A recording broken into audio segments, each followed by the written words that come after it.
Continuamos en esta maravillosa serie. Vamos a Mateo capítulo 4.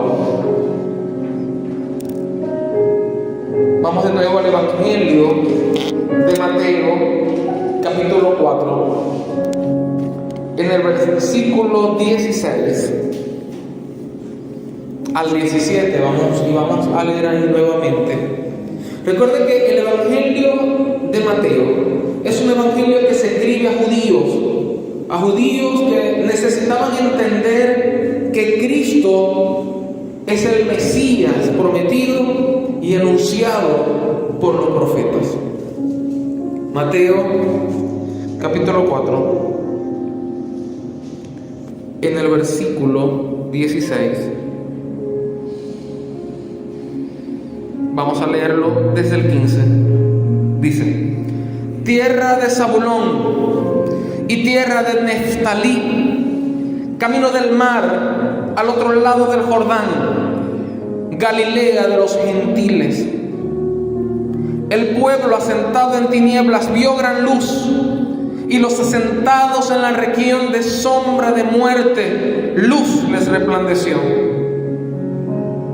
Versículo 17. Desde entonces comenzó Jesús a predicar y a decir: arrepentíos, porque el reino de los cielos se ha acercado. La palabra de Dios está bendecida. Sexta predicación sobre la serie Procesos Naturales y Espirituales. Aquellos que se han perdido la serie pueden ir a YouTube y ahí estoy subiendo algunas de estas predicaciones, y créanme que han sido de bendición a gente que está en otros lugares, en otros países. Me ha dicho: pastor, muchas gracias, cómo me bendijo esa predicación. Así que si ustedes no la han escuchado, vayan a YouTube, escúchenla, vuelvan a escuchar, díganle: Señora, ábreme el entendimiento, quiero aprender y quiero conocer tu palabra en medio de los procesos naturales y espirituales. Hoy continuamos con lo que titulamos el proceso de enseñanza. Proceso de enseñanza, parte 3. La semana pasada, al finalizar el servicio, les hablé sobre algunos temas que en algunos casos están en debate teológico, pero esto lo hice para despertar en ustedes la curiosidad, para que sea una especie de incentivo para aprender. Les mencionaba, por ejemplo, que qué ocurriría si nosotros entendemos que Jesús en la cruz no dijo: Padre, Padre, ¿por qué me has desamparado? Imagínense, por ejemplo, eso. Sería como que un choque fuerte. Sería un punto de vista distinto. Sería un punto de vista distinto entender que el verbo que allí aparece dice todo lo contrario, porque él dice: Padre, gracias porque nunca me has desamparado. Como le digo, temas que están en discusión teológica. Entonces yo le decía: ¿qué pasaría si analizamos que los que estaban alrededor de Jesús en la cruz no eran ladrones? ¿Qué ocurriría si nosotros entendiéramos que Barrabás, a veces la gente se juega con él y le dice: ¿no te parecía Barrabás? Y lo están insultando. ¿Qué pasaría si nos damos cuenta que Barrabás no era tan malo como se nos dijo? ¿Y qué pasaría si por el contrario Barrabás es otro personaje que necesitamos analizar? Yo le decía: ¿qué pasaría si por un momento nos enseñaran que los que llegaron hasta donde estaba el niño aquel día no eran ninguno reyes magos y que tampoco eran 13? Sería un fuerte impacto para nosotros. Todo este tipo de cosas deberían de producir en nosotros un espíritu investigativo. Un espíritu que no se conforma con lo simple, sino un espíritu que va más allá. Creo que una de las cosas que le ha pasado al pueblo de Dios desde hace muchos años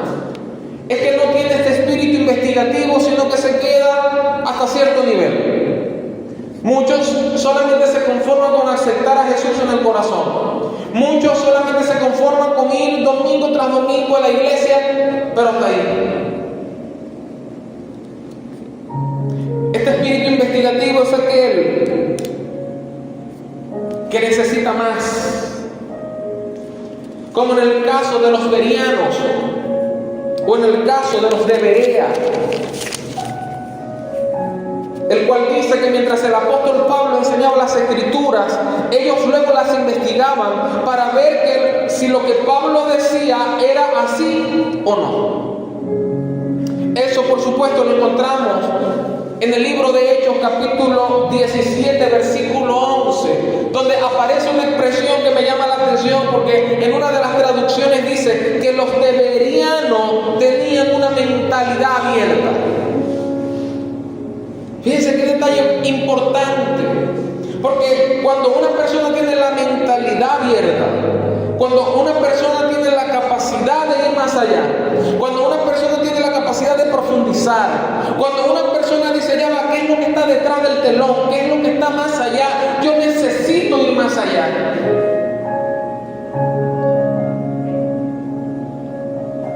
Mentalidad abierta. Eso lo necesitan los hijos de Dios. En mi caso personal, desde siempre me ha pasado a mí. Me gusta aprender, me gusta investigar, me gusta ir más allá, me gusta la preparación. Somos llamados por Dios para anunciar el mensaje de salvación y somos embajadores de Cristo. Y solamente el hecho de ser embajadores de Cristo nos debe de llenar a nosotros de una alta responsabilidad. Y para eso necesitamos conocer el reino de Dios. Permítame seguir un poco más allá con esta introducción, pero si hay una palabra que debe ser escuchada constantemente en las iglesias, es la palabra enseñanza y es la palabra maestro. Estas son dos palabras que deben de ser escuchadas una y otra vez. Maestro, recuerdan el evangelio, rabí, rabí, rabí, y vemos en los evangelios continuamente como rabí, como maestro, como vemos la palabra discípulos, como vemos la palabra instrucción, como vemos la palabra enseñanza. Pero hoy día lamentablemente no se escucha. Hoy día es común escuchar en todos los círculos cristianos, evangélicos o de cualquier denominación palabras como la gloria, palabras como la unción. Es normal escuchar palabras como poder. Escucha, ¿verdad? ¿Han escuchado ustedes? Palabras como fuego. Ayer le decía a un pastor amigo mío que estaba haciendo una actividad y le dije yo, puro fuego. Y él, amén. Dios, puro fuego. Escuchamos palabras como, y sobre todo desde el 2000 más o menos se escuchó mucho esto, sobrenatural. Y todo es sobrenatural. Es muy común escuchar palabras como congreso. Hay otros, es muy común escuchar palabras oración, ayuno. Y todo esto, desde luego, tiene su lugar.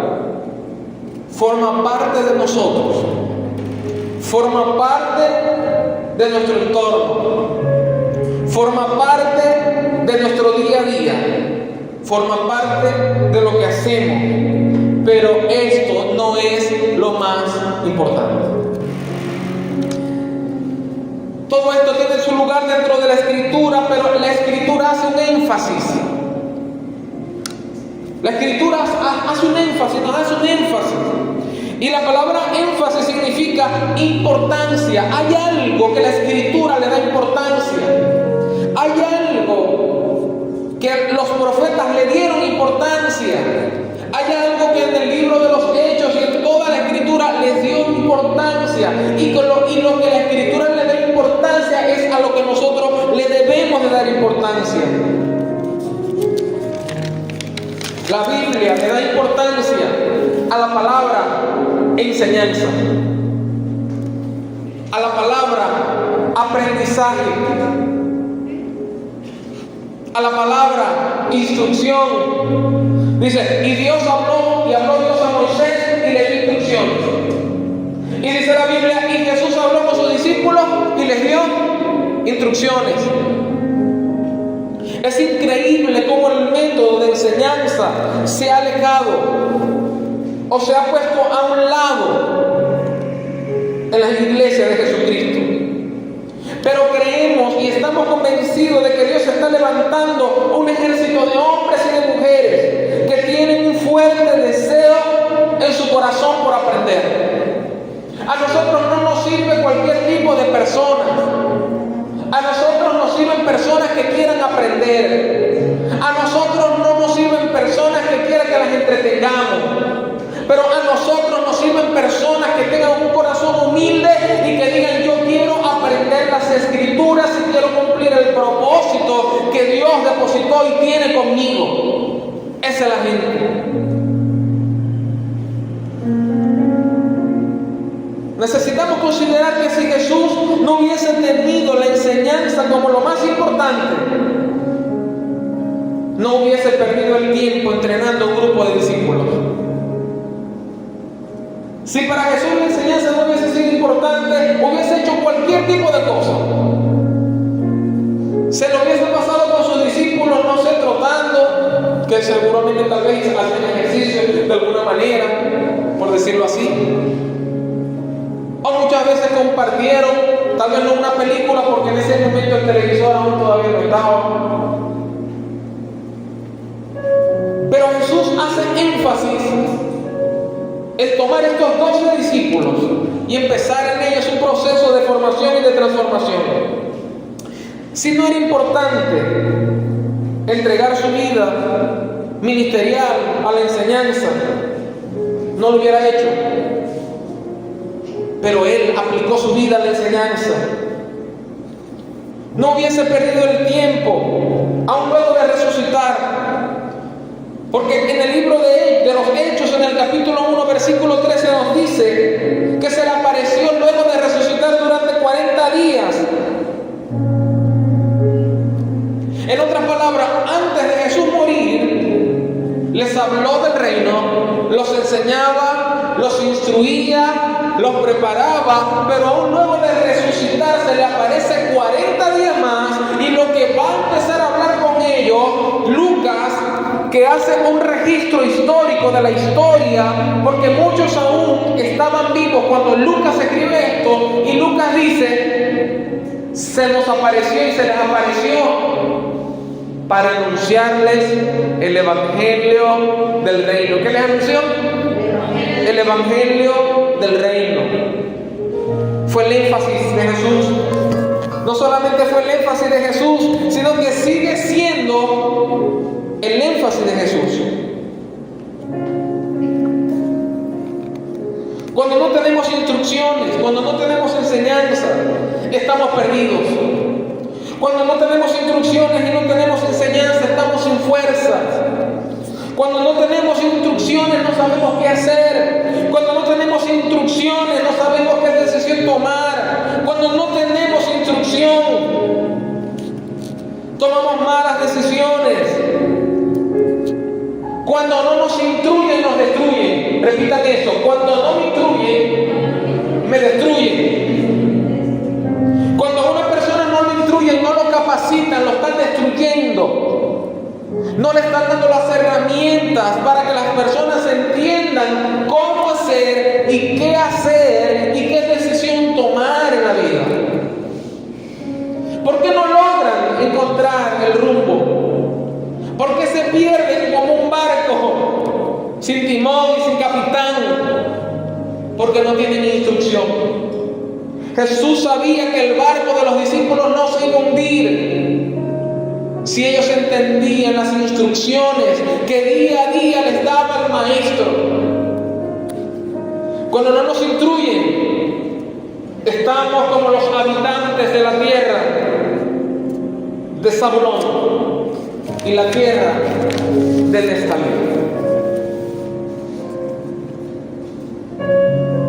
Jesús, como lo vemos en el texto, llegó a habitar en la tierra.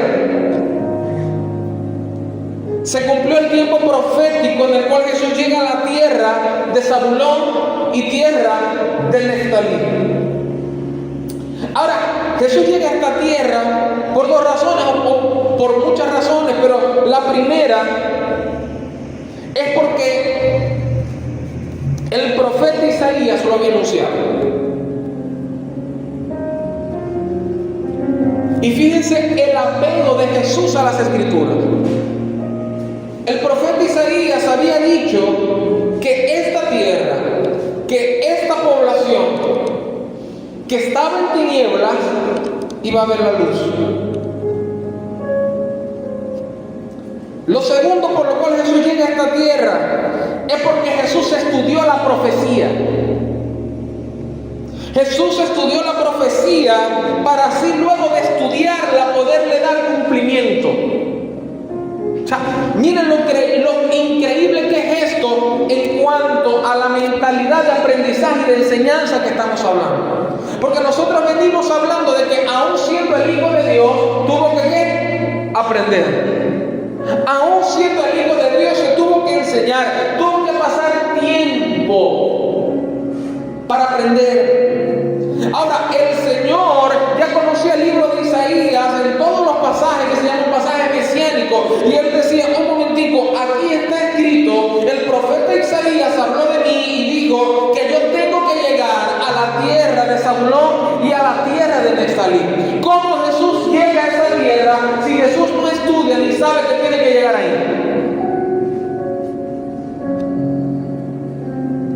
Dios mío. Gracias a que Jesús escuchó y estudió la profecía, pudo darle cumplimiento. Gracias a que Jesús estuvo dispuesto a aprender, pudo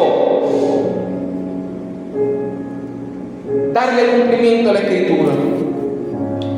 Pero para darle cumplimiento a lo que Dios planificó para nuestras vidas, ¿qué tenemos que hacer? Para darle cumplimiento a lo que Dios tiene con nosotros, para darle cumplimiento, necesitamos saber su voluntad. Y para saber su voluntad necesitamos estudiar. Para hacer su voluntad necesitamos conocer las Escrituras, para que las Escrituras se nos revelen y para que Dios hable de los llamados y de los propósitos que Él tiene con nosotros. Jesús dijo que Él venía a darle cumplimiento a las Escrituras. Desde que Jesús comenzó a predicar, existen más de 350 pasajes del Antiguo Testamento que fueron citados con una anticipación profética. La preocupación, y cuando hablo de preocupación hablo de ocupación, porque cuando alguien me dice yo estoy preocupado pero no se ocupa, eso lo que significa es una opresión demoníaca. Cuando usted dice estoy preocupado pero empieza a dar vueltas en el mismo círculo, estoy preocupado, estoy preocupado, estoy preocupado, estoy preocupado, estoy preocupado, estoy preocupado, y aquel dolor de cabeza, ¿a cuánto le han dado dolor de cabeza últimamente? Es increíble, pero eso es otra cosa.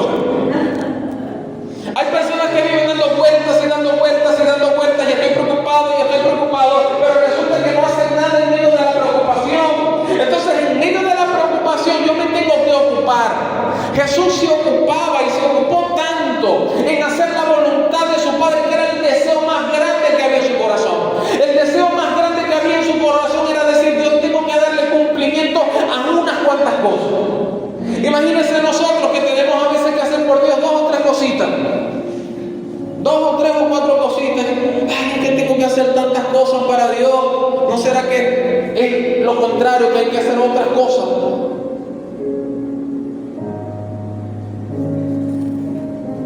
Pero Jesús, imagínense todo lo que le tenía que dar cumplimiento. Sabía qué hacer, sabía qué no hacer. Por ejemplo, le digo algo curioso. Usted sabe que en Israel había pasado mucho tiempo cuando no se había sanado, cuando no se le había dado sanación a un leproso, por ejemplo. Pero estaba escrito que el Mesías iba a venir y que el Mesías iba a podía sanar de lepra. Porque había algo, y es que otras enfermedades eran sanadas. Por ejemplo, nos dice el Evangelio que un ángel descendía de tiempo en tiempo, y lo que conocemos como el paralítico de Betesda. Sí había sanidades, sí había algún tipo de manifestación, pero no se habían limpiado más los leprosos. Así que cuando Jesús sana a aquellos leprosos que venían de camino, le dice: ahora vayan y preséntenle al sacerdote. Y el sacerdote empezaba a identificar de que algo estaba pasando, porque ¿cómo es posible que este hombre tuviese tanto poder y tanta autoridad que hasta la lepra la estaba sanando? Era increíble. Jesús pensaba en las Escrituras. Jesús se ocupaba para darle cumplimiento a las Escrituras.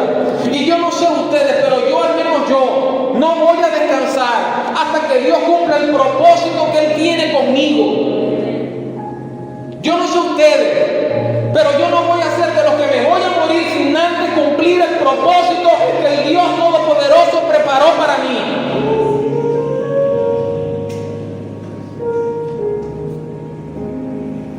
Jesús llegó a esta tierra.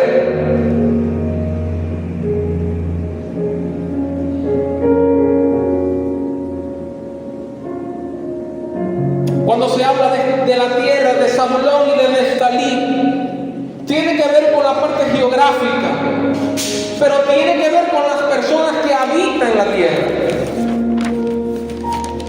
Tenía que ver con algo geográfico, pero tenía que ver con la gente que estaba allí.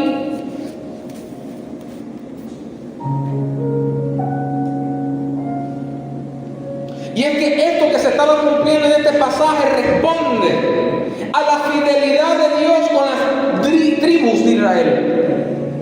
Lo que nosotros vemos allí, que Galilea, de los gentiles, que profetizó Isaías, lo que se estaba cumpliendo allí era el amor y la responsabilidad de Dios ante las tribus.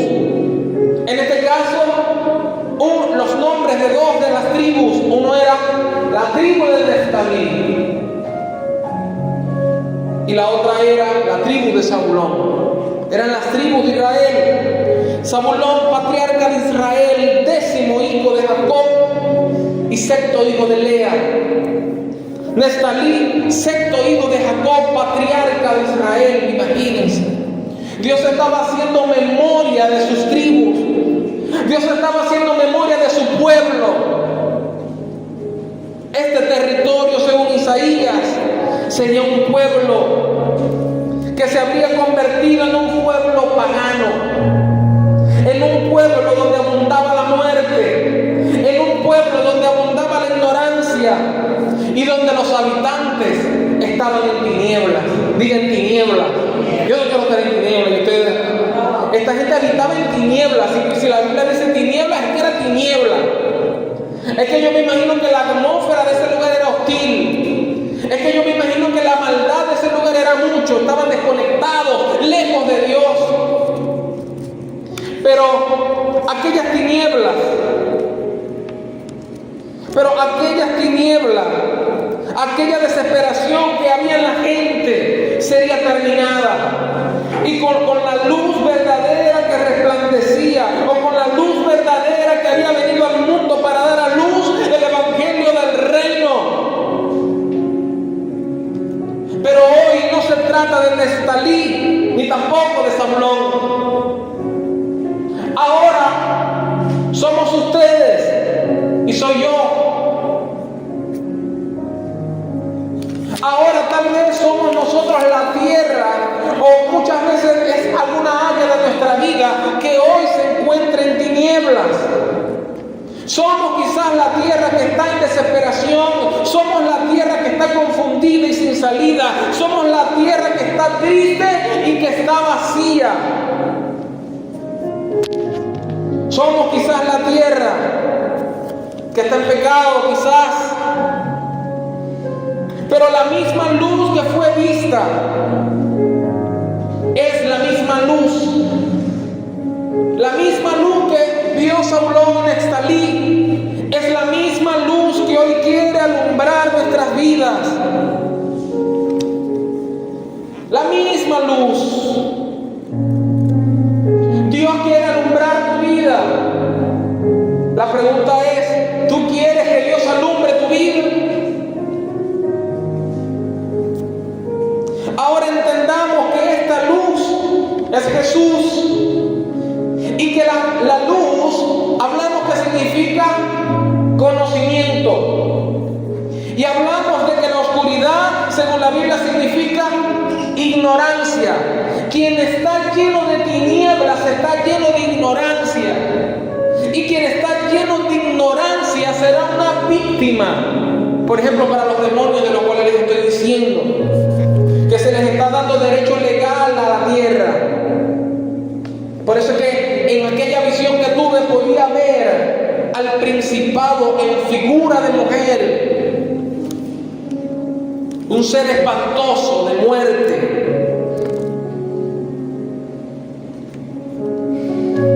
La gente llena de ignorancia será la víctima de estos demonios.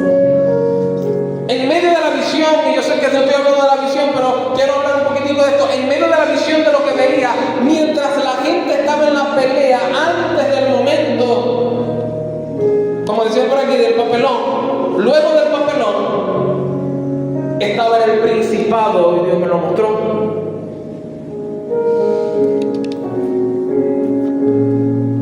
¿Cómo entonces podríamos hacer de este pasaje una hermenéutica simple? Jesús dijo, y conoceréis la verdad. ¿Y qué dice? Pero en una traducción, y cuando vamos y profundizamos, nos damos cuenta que dice, y conoceréis la verdad, y continuamente la verdad te hará libre. Significa que cuando el conocimiento de Dios comienza a entrar en tu vida, este conocimiento te enseña y te empieza a ser libre. Cuando desconocemos y no tenemos conocimiento sobre algo, va a haber una área en nuestra vida donde va a haber oscuridad y va a reinar la oscuridad. Pero a medida que yo conozco, a medida que yo profundizo, a medida que yo indago, a medida que yo digo, pero ¿cómo es esto? ¿Pero de qué manera esto ocurrió en mi vida? ¿Desde qué momento esto está en el ser humano? Cuando yo indago, yo empiezo entonces a llenarme del conocimiento, y esa luz que es el conocimiento empieza a disipar la oscuridad. Nos llevará entonces al proceso de transformación. Pero para que venga la transformación tiene que venir el conocimiento. Para que aquella gente que habitara la tierra pudiese ser libre, no solamente era que Jesús llegara. La luz llegaba a la tierra, pero esto no solamente era un evento o un momento. No es que llegó Jesús a las 2 de la tarde, la gente de Zabulón y de Neftalí estamos transformados. No es así. Ojalá y fuera así. Ojalá y por más que se le eche aceite en la cabeza a la gente se transformara. Por ahí hay unos que se la pasan orando con sal. Voy a ver si los ayudo, a ver si hablo con un amigo que tiene una empresa de sal, a ver si le envío unos cuantos sal. Para que sigan orando a la gente por sal, con sal. Hasta se bañan a las 12 de la noche con sal. Eso sí, están salados. Y ojalá y fuera así. Ojalá y la vida del reino fuera así, no fuera fácil. Yo le traería a Génesis unos cuantos sacos de sal.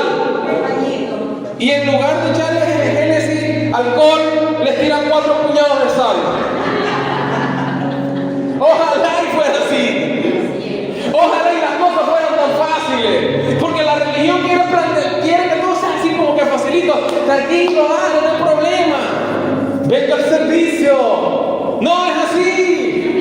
Necesitamos conocer y profundizar las escrituras, aunque no nos gusta, aunque sea difícil, aunque sea un poco tedioso. Necesitamos aprender para que la luz de Dios ilumine nuestra vida. Solamente con eso. Pastor, quiere decir que inmediatamente que se cumple la profecía, dice, y Jesús comenzó a predicar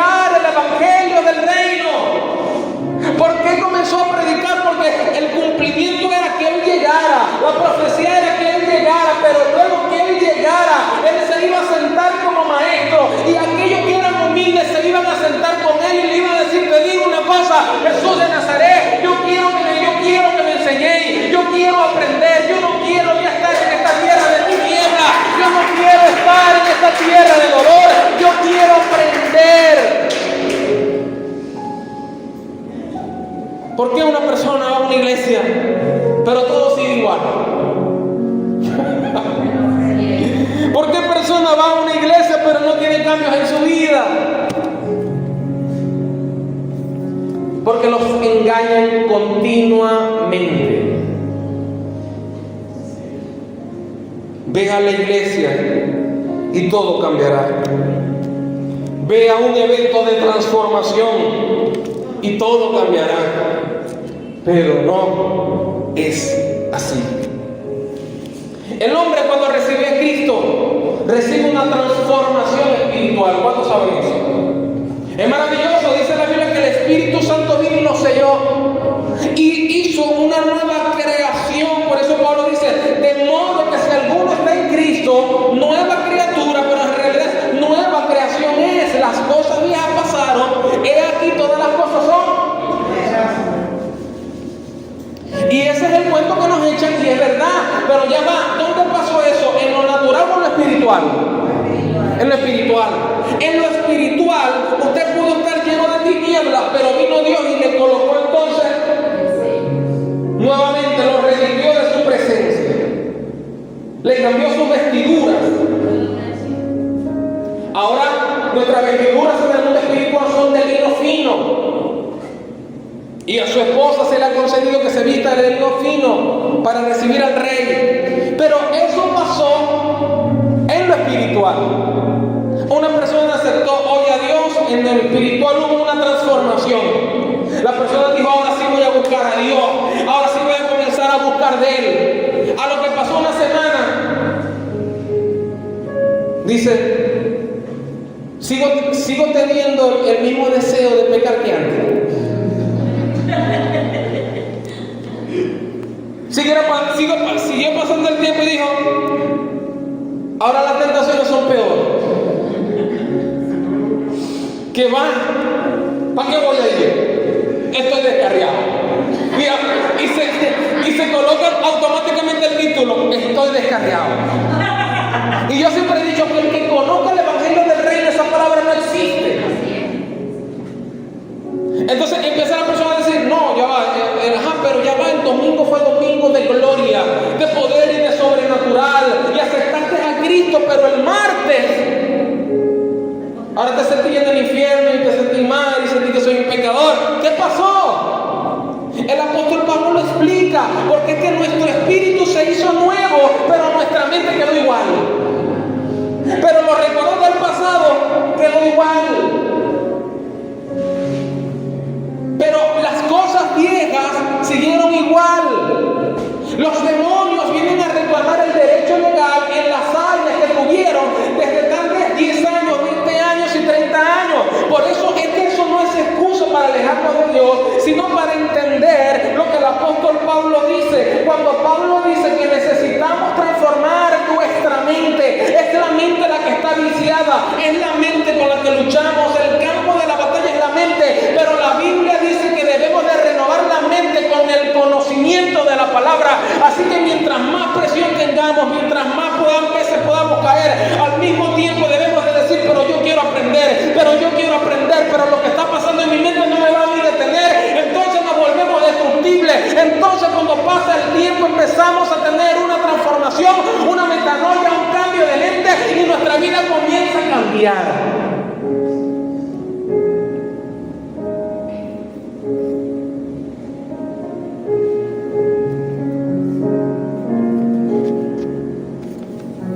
¿Estamos entendiendo ahora? Esto entonces nos conecta con lo que Pablo decía: transformados mediante la renovación de vuestro entendimiento. Hay algo que tiene que ser transformado en nuestra mente. Hay algo que tiene que ser transformado, pero escuchen, esto no es un evento que se da un día. Es un proceso. Y yo les digo algo: en medio de su proceso, en medio de su lucha, en medio de lo que no entiende, en medio de lo que se diga, yo voy a renovar mi mente, y algo me va a decir Dios. Dios me va a levantar, Dios me quiere hablar, Dios me quiere instruir. Mientras aprendamos las Escrituras, nos enseñan correctamente, nos vamos llenando de una manera increíble. Esto es lo que se conoce como un entendimiento iluminado. Mucha gente tiene entendimiento, pero otra cosa es tener el entendimiento iluminado. Un conocimiento superior, un conocimiento que actúa en tu corazón, pero que actúa hasta la última fibra de tu ser. Es un conocimiento que se te mete por dentro. Un conocimiento que te hace despertar a la realidad de quién eres. Un conocimiento que te hace despertar, pero ¿para quién te diseñó Dios?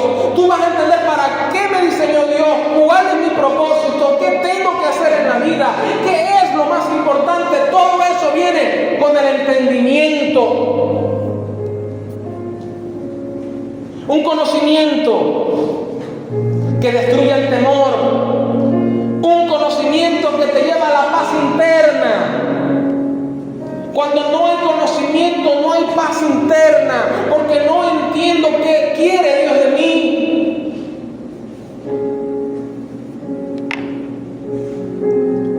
Un conocimiento que me lleva a la sabiduría y me lleva a entender el plan perfecto que Dios tiene para conmigo, pero necesito aprender y conocer las Escrituras. La luz del conocimiento del Hijo de Dios, que te lleva a depender de Él y sus palabras. Usted empezará a analizar que usted es maduro. Ya me siento otra vez como el apóstol con esa palabra.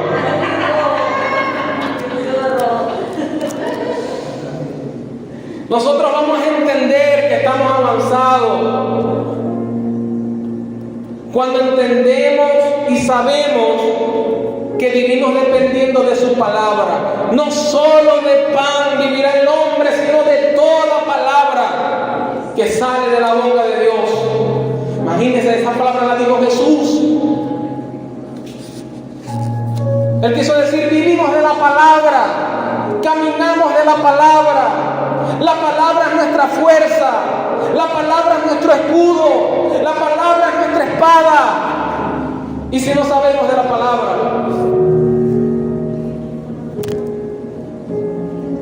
la palabra es la luz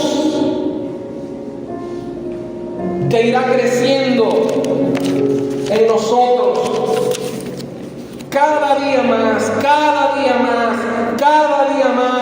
Cada año que pasa usted tiene que aprender más. Cada año que pasa usted tuvo que aprender lecciones. Ya está terminando este año y yo sé que más de uno aprendimos lecciones. Porque le tengo una información, y es que si usted no aprendió de lo que le pasó, se lo van a volver a repetir en el 2022. Lo dije. Si nosotros no somos cambiados y transformados por la palabra y mejoramos, lo que va a pasar en el 2022, venga el profeta que sea, y sobre todo con las proclamaciones proféticas, este es el año de esto, y de repente pasa todo lo contrario. Si nosotros no aprendemos y seguimos en lo mismo de siempre, en el 2022 nos repiten la misma receta. Y si no aprendemos en el 22, en el 2023. Y en el 2024. Y conozco gente que dice, han pasado 30 años y sigo pasando la prueba. Yo sé que me voy a parar para ir a la iglesia. Ya lleva 70. La luz que te lleva a distinguir de otros. ¿Cómo nos distinguimos de otros? Con nuestro nivel de conocimiento. La luz que te ayuda a cambiar tu vida y la luz que te ayuda a mejorar la vida de los tuyos. La luz que te permite que se cumpla la Escritura en ti. Porque una cosa es que yo diga, se cumplió la Escritura allá. Pero otra cosa es que yo diga, hoy se cumple la Escritura en mí. Cuando tenemos conocimiento, la Escritura se cumple en nosotros. Y vamos a decir, como dijo Jesús, vengo a darle cumplimiento a la Escritura. La luz que te lleva a conocerlo a Él. La luz de Dios se verá en ti.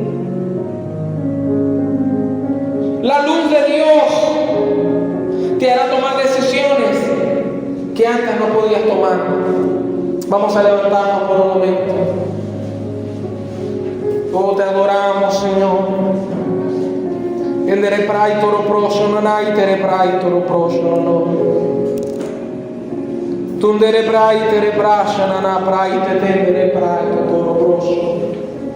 Ayavara prai te tere prai te tendere.